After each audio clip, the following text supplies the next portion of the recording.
Hi friends, आज मैं आपके सामने एक नया वीडियो लेकर आया हूँ। मेरे जो बहुत सारे व्यूअर्स हैं उन्होंने एक बहुत कॉमन क्वेश्चन पूछा है कि कौन सी गाड़ी खरीदनी चाहिए, जैसे कि XUV 700 या स्कॉर्पियो। पहले तो ये क्वेश्चंस बहुत पूछते थे, लेकिन अब जो है एक गाड़ी और जुड़ गई है, थार रॉक्स।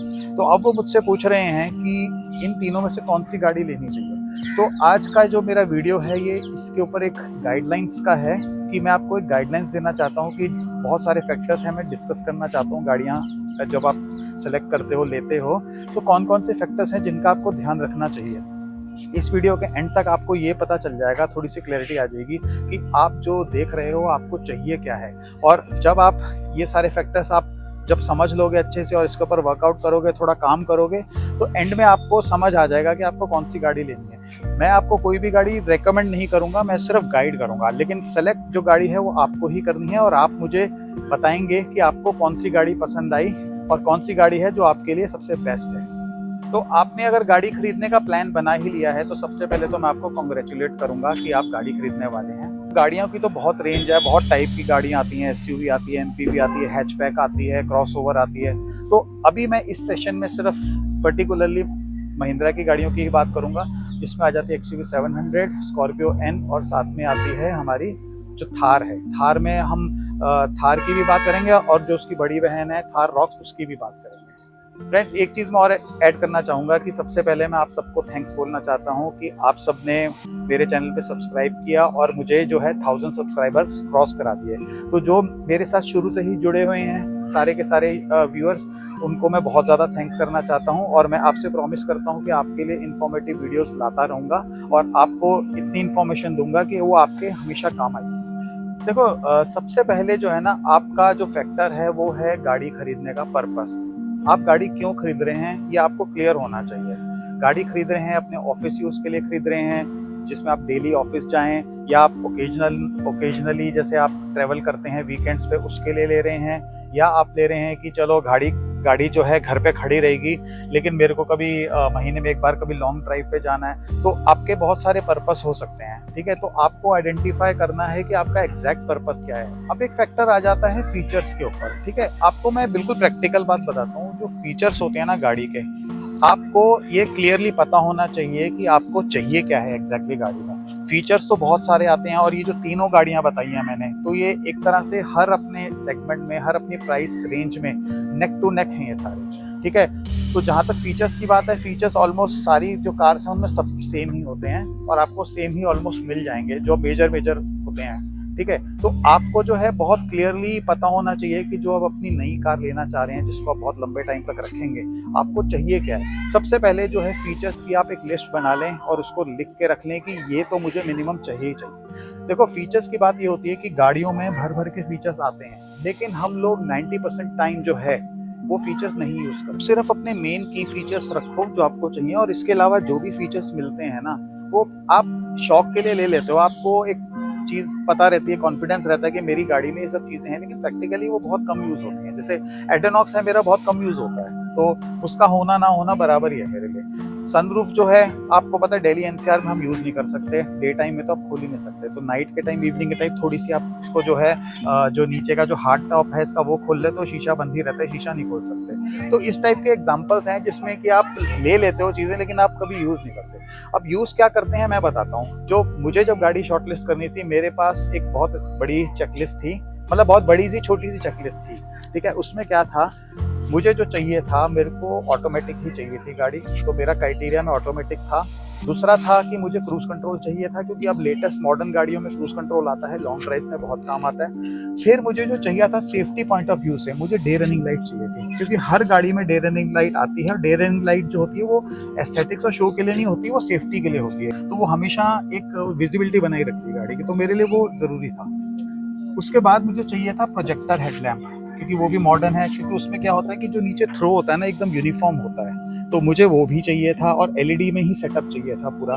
और इसके अलावा जो मुझे चाहिए था, मुझे इंफोटेनमेंट सिस्टम में GPS मैप्स चाहिए था, जो मेरे प्रैक्टिकली काम आता है। तो जो ये सब फीचर्स मैंने बताया ना, ये वो फीचर्स हैं जो आप जो है गाड़ी चलाने के टाइम यूज करते हो। तो यूज कैसे, जैसे मैंने आपको बताया, मैं क्रूज कंट्रोल पे गाड़ी डालता हूँ, उसके बाद डे रनिंग लाइट जली रहती है, वो तो फुल टाइम। उसके बाद मैं जो GPS में इंफोटेनमेंट में मैप्स देखता रहता हूँ, तो ये सब चीज़ें मेरे लिए ज़रूरी हैं। ठीक है, तो ये मेरी फीचर लिस्ट है। इसके अलावा जो भी फीचर्स हैं वो सब एडेड हैं, जो आप गाड़ी जब चलती है वो इतना यूज नहीं होता। फिर उसके बाद अपनी नीड्स जो हैं वो आइडेंटिफाई करो आप, आपको 7 सीटर चाहिए या 5 सीटर चाहिए, क्योंकि जो XUV 700 आती है और स्कॉर्पियो एन आती है वो 7 सीटर है, और जो आपकी जो थार रॉक्स आती है वो है 5 सीटर। तो आपको एक क्लियरली पता होना चाहिए कि आप 7 सीटर लेना चाहते हो 5 सीटर। फैमिली बड़ी हो आपकी और ओकेजनली आप सबको लेके जाते हो तो 7 सीटर ही आपको चाहिए, 5 सीटर वाला ऑप्शन आपके लिए खत्म हो जाता है। लेकिन 5 सीटर में एक अच्छी चीज़ ये होती है कि उसमें आप सामान ज़्यादा ले जा सकते हो, और जो हमारी 7 सीटर्स होती है उनकी लास्ट सीट तो फोल्ड हो ही जाती है, तो आप उसको 5 सीटर में कन्वर्ट भी कर सकते हो। उसके बाद आपका फैक्टर आ जाता है कि आपकी ड्राइविंग का रेशियो क्या है, आप हाईवे पे चलाना चाहते हैं या सिटी में चलाना चाहते हैं। अगर आप हाईवे पे कार चलाना चाहते हैं तो आपको पता है कि आपको बहुत स्मूथ चलने वाली कार चाहिए जिसमें कंफर्ट लेवल बहुत ज़्यादा रहे। सिटी के अंदर चलाना चाहते हैं तो आपको भी ऐसी गाड़ी चाहिए जो बहुत आराम से चले, और सिटी में भी आप किस टाइप की जगह पे चलाते हैं, सड़कें टूटी हुई हैं या ऐसे ऐसे पैचेस हैं जहाँ पे बहुत ज़्यादा गड्ढे हैं, तो ये सब चीज़ों का आपको फैक्टर है जो आपको सोचना पड़ेगा।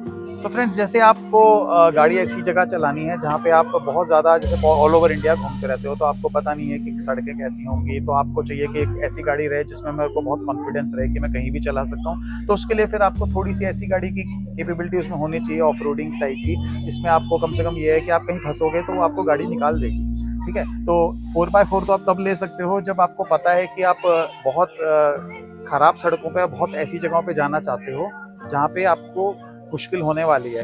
जान के तो आप गाड़ी लेके नहीं जाओगे ऐसी जगह पे, लेकिन अगर ले गए तो आपको कॉन्फिडेंस रहेगा, आप निकाल सकते हो। तो उसका आपको रेशियो पता होना चाहिए कि मेरे को ऐसी जगह पे कितनी गाड़ी चलानी है। आप जैसे अगर सिटी में रहते हो, आपकी ड्राइविंग ही सिटी के अंदर तक कन्फाइंड है, तो फिर XUV 700 ही ठीक है उसके लिए। आप पहाड़ों पे रहते हो और आप बहुत ज़्यादा हिली एरिया में रहते हो, तब आपके लिए स्कॉर्पियो एन ठीक है। और अगर आप बिल्कुल ऐसी जगह पे रहते हो जहाँ पे बिल्कुल सड़कें भी नहीं और बहुत ज़बरदस्त पहाड़ हैं, जैसे लेह वगैरह में आप रहते हो ऐसी जगहों पे, तब आपके लिए थार रॉक्स बेस्ट कार है, क्योंकि वो बहुत ज़बरदस्त ऑफ रोडर है वो। तो फिर आपका ना एक फैक्टर आ जाता है माइलेज का। आप क्या देखना चाहते हैं, आपकी रनिंग कितनी है, बहुत ज्यादा है या बहुत कम है। अगर बहुत ज्यादा रनिंग है आपकी तो आपको तो कोई ऑप्शन ही नहीं है, आपको डीजल में ही जाना पड़ेगा। फिर आपका एक फैक्टर आ जाता है बजट का, जो आपको खुद पता होगा कि आपका बजट कितना है और उस बजट के अंदर कौन कौन सी गाड़ियां आ रही है, क्योंकि ये वाली गाड़ियां जो हैं ये 16 लाख से लेकर 25 लाख के बीच में आ जाती हैं। तो बजट एक बहुत बड़ा फैक्टर है, आपको खुद पता चल जाएगा कि आप किस रेंज में गाड़ी को अफोर्ड कर सकते हो। गाड़ियां सारी अच्छी हैं, और इसमें आप ये भी देख सकते हो कि आपको प्रीमियम गाड़ी चाहिए, एक स्टैंडर्ड गाड़ी चाहिए, तो आप जितना प्रीमियम और लग्जरी में जाओगे तो इसके प्राइस बढ़ जाएंगे। फिर एक बहुत बड़ा फैक्टर आता है, बहुत बड़ा, जो बाकी सारे फैक्टर्स को हिला देता है, वो आपका आता है इमोशंस का फैक्टर। आपका गाड़ी के साथ कितना इमोशन जुड़ा हुआ है। जैसे कि आपने देखा होगा बचपन में, जब हमारे बच्चों को भी आप देखते हो, हम खुद भी जब बचपन में कोई हमें गाड़ी वगैरह कार कोई गिफ्ट कर देता था तो हम लोग उसको एक एक हफ्ते तक अपने पिलो के साथ रखते थे और सोते थे। तो ये गाड़ियों के साथ हमारा इमोशन होता है। उसी तरह जब बड़े लोग भी होते हैं उनको भी गाड़ियों का बहुत लगाव होता है और एक इमोशन होता है। तो आपको पता रहता है कि आपको किस टाइप की गाड़ी लेनी है। और जैसे कि मुझे पता था कि मेरे को स्कॉर्पियो ही पसंद है, मेरे 15 साल से ऊपर, मतलब मेरा 15-18 साल से मेरा शौक था मुझे स्कॉर्पियो लेने का। तो फाइनली मैंने ली ही स्कॉर्पियो, क्यों? क्योंकि इमोशन का फैक्टर है इतना बड़ा जो सब चीज़ों को ओवरराइड कर देता है। तो इसके सामने अगर कोई भी गाड़ी आप ले आओगे तो मुझे कोई जचती ही नहीं थी गाड़ी। XUV 700 भी चाहे मैंने देख ली कि वो कंफर्ट है, उसमें बहुत ज़्यादा हाईवे के लिए अच्छी है, लेकिन तब भी मैंने ये लिया, उसमें स्पेस भी ज़्यादा था तब भी मैंने ये लिया। ये सिर्फ फैक्टर था इमोशंस का। प्राइस दोनों का सेम था, इमोशंस जो है वो विन कर जाता है। इमोशंस के साथ फिर आपका एक ड्रीम फैक्टर भी होता है। एक होता है ना कि आपका ड्रीम है एक गाड़ी लेने का, जैसे कि मैं 2006 से मैं चाह रहा था स्कॉर्पियो लेना, तो वो मेरा एक ड्रीम था, तो उस ड्रीम को मैंने फुलफिल किया। तो इसलिए ड्रीम और इमोशन बहुत बड़ा फैक्टर होता है जो सब चीज़ों को ओवरराइड कर देता है, मतलब धो डालता है सारी। फिर एक फैक्टर आता है आपका सोशल स्टेटस का, आज की डेट के हिसाब से। जैसे कि सोशल स्टेटस ऐसा होता है कि भाई मेरे फ्रेंड्स हैं, सबके पास बड़ी बड़ी गाड़ियां हैं, मेरे पास नहीं है। मेरे रिलेटिव्स हैं, मेरे भाई बहन हैं, सबके पास बड़ी बड़ी गाड़ियां हैं, मेरे पास नहीं है। तो मुझे उनके साथ कम्पीट करना है साइकोलॉजिकली, तो मुझे एक बड़ी गाड़ी सिर्फ इसीलिए चाहिए, चाहे मेरे यूज़ की हो ना हो, चाहे मुझे घर पे सजा के रखनी है, लेकिन मुझे एक सोशल स्टेटस दिखाना है बड़ी गाड़ी का।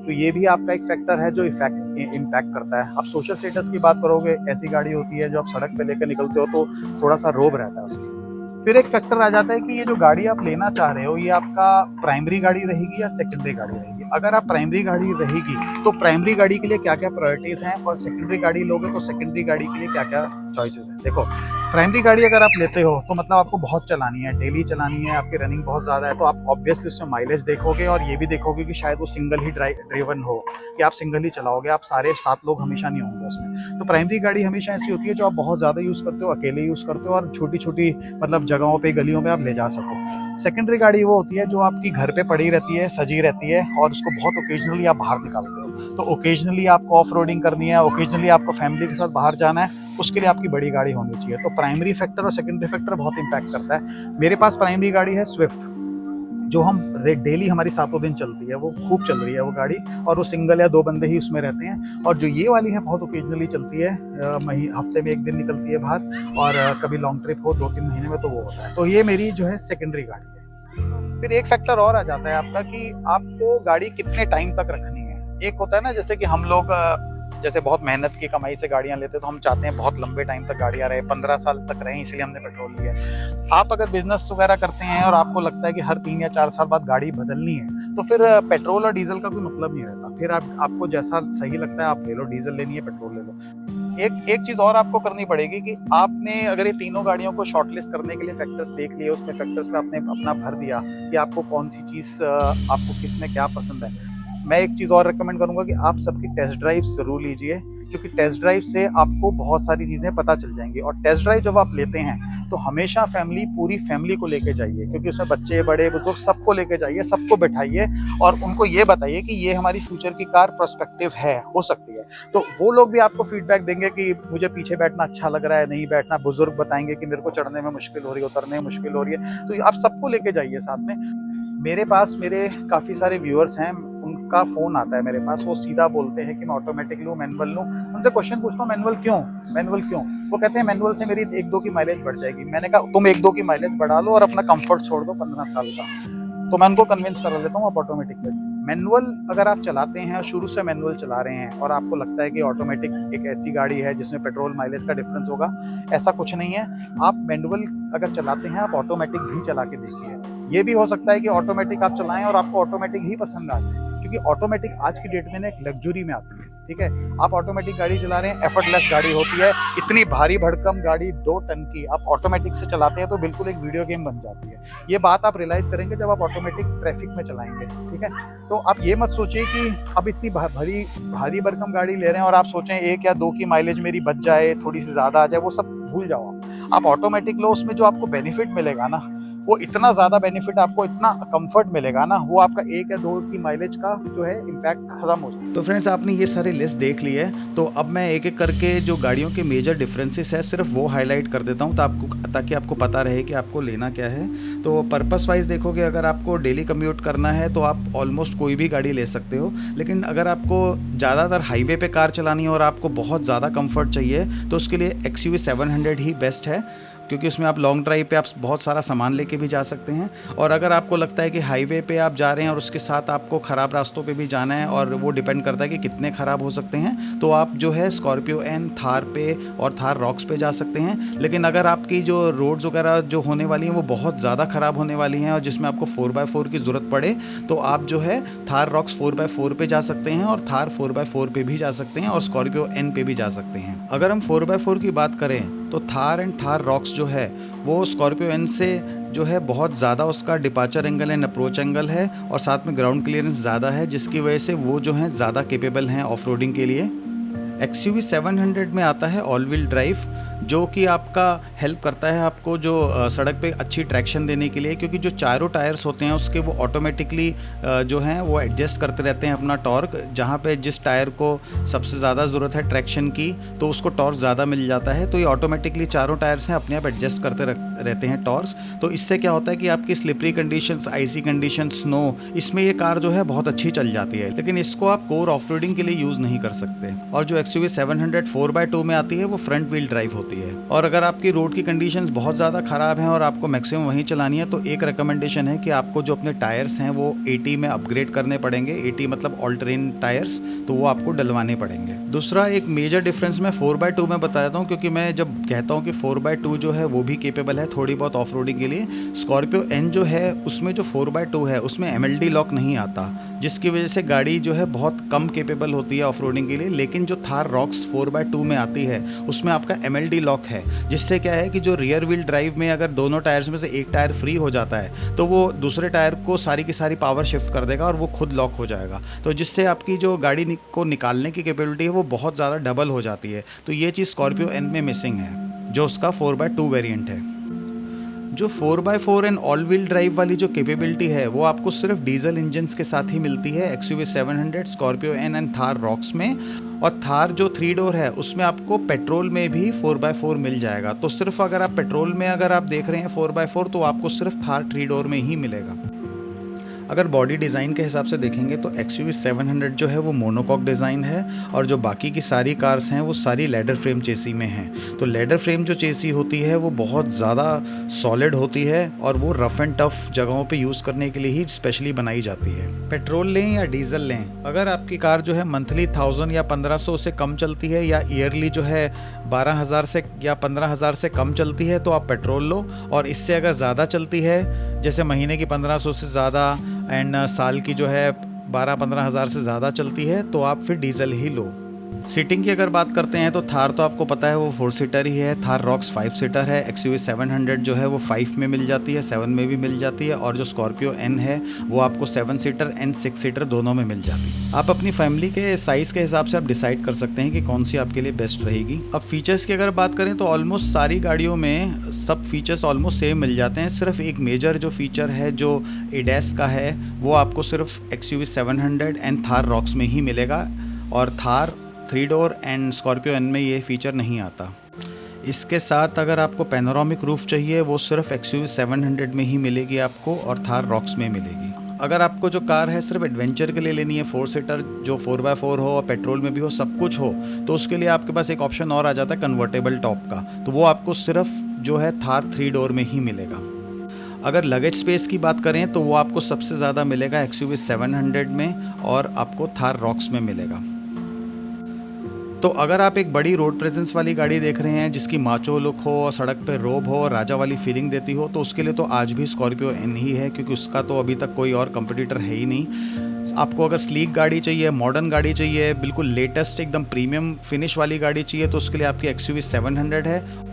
और अगर आपको एक बड़ी गाड़ी चाहिए जो कि बहुत रफ़ एंड टफ़ चलाने के लिए है और एक बहुत अच्छी ऑफ रोडर हो, तो उसके लिए आपकी थार रॉक्सी है। और बस एक लास्ट डिफरेंस और बता देता हूँ जो कि लोगों के लिए एक बहुत बड़ा फैक्टर हो जाता है, हालांकि वो इतना बड़ा है नहीं। जो स्कॉर्पियो एन है उसमें लास्ट सीट्स जो हैं उसमें AC वेंट्स नहीं हैं, वेयर एस जो XUV 700 है उसमें लास्ट सीट्स पे भी AC वेंट्स हैं। तो यहाँ पे लोगों का थोड़ा सा जो है ध्यान जो है XUV 700 की तरफ चले जाता है, और थोड़ा सा XUV 700 में पीछे का जो स्पेस है वो थोड़ा सा ज़्यादा है, और उसमें 50-50 का स्प्लिट है लास्ट की सीट का, तो जिससे क्या है कि आप लास्ट जो रो है उसमें आधा सीट को लेटा के उसमें आप थोड़ा सा ज़्यादा सामान ले जा सकते हैं, जो कि स्कॉर्पियो एन में पॉसिबल नहीं है। तो ये एक फैक्टर है जो थोड़ा सा आपका डिसीजन जो है वो चेंज कर सकता है कि आपको कौन सी गाड़ी में जाना है।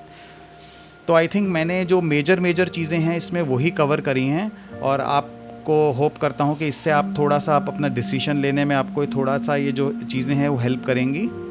तो फ्रेंड्स फाइनली फिर मैं यही बोलूंगा, मैंने आपको बहुत सारे फैक्टर्स बता दिए हैं। चाहे तो आप एक अपनी डायरी में एक पूरी लिस्ट बना लीजिए, सब फैक्टर्स लिख लीजिए, सब कुछ उसमें डालिए, जो जो आप सोच सकते हैं सब डालिए। अपने सारे रिलेटिव्स, फ्रेंड्स, वाइफ, बच्चों से सबसे सलाह कीजिए, सबसे पूछिए, और उसके बाद आप शॉर्टलिस्ट कीजिए। और जब आप ये सब फॉलो करके शॉर्टलिस्ट करके आपको समझ आ जाएगा आपको कौन सी गाड़ी लेनी है, तो आप मुझे ज़रूर बताइए कि आपने फाइनली कौन सी गाड़ी ली है। और मुझे बहुत अच्छा लगेगा कि मैंने आपकी हेल्प करी और आपसे आपको मतलब एक तरह से प्रोब किया कि आप ये सब काम करो और अपने लिए गाड़ी सिलेक्ट करो। मेरा जो प्रोसेस था गाड़ी सिलेक्शन का, 4 से 5 महीने तक मैंने बहुत रिसर्च करी गाड़ी के लिए, सारी गाड़ियाँ देखी, टेस्ट ड्राइव्स ली। मेरी सुई बार बार घूम फिर के इसी पे ही आ रही थी। तो क्यों आ रही थी? क्योंकि इमोशंस और ड्रीम्स मेरे इस कार के साथ जुड़े हुए हैं, और टेक्निकल जो मेरी रिक्वायरमेंट्स थी, लेडर फ्रेम चेसी की, 2 लीटर के इंजन की, और साथ में जो मैंने बाकी चीज़ें आपको बताई, वो सब इसमें थी, तो मेरे लिए डिसीजन लेना आसान हो गया, तो मैंने ये गाड़ी ले ली। तो इसीलिए आप भी सोचिए बहुत, और ये प्रोसेस ऐसा नहीं है कि आपने आज सोचा और कल जाके गाड़ी बुक करा दी, ऐसा नहीं है। 2-4 महीने लीजिए, सारे रिव्यू वीडियोस देखिए, सब लोगों के कमेंट सुनिए, क्या अच्छाइयाँ हैं क्या बुराइयाँ, सब देखिए इसमें, उसके बाद डिसाइड कीजिए। क्योंकि ये जो इन्वेस्टमेंट है ना, आपकी बहुत बड़ी इन्वेस्टमेंट है। तो ये इन्वेस्टमेंट आपकी तब सक्सेसफुल रहेगी जब आप इसको लेके एंजॉय करेंगे, और इसको लेके रिग्रेट करेंगे तो फिर आपकी इन्वेस्टमेंट वो किसी काम की नहीं। तो फ्रेंड्स, आप लोगों की बातों में ज़्यादा टाइम का पता नहीं चला और एकदम शाम हो गई है, तो मेरे वीडियो में बस इतना ही है। और थैंक्स फॉर वॉचिंग, और वीडियो अच्छा लगा तो सब्सक्राइब कीजिए, लाइक कीजिए। Bye and have a safe driving.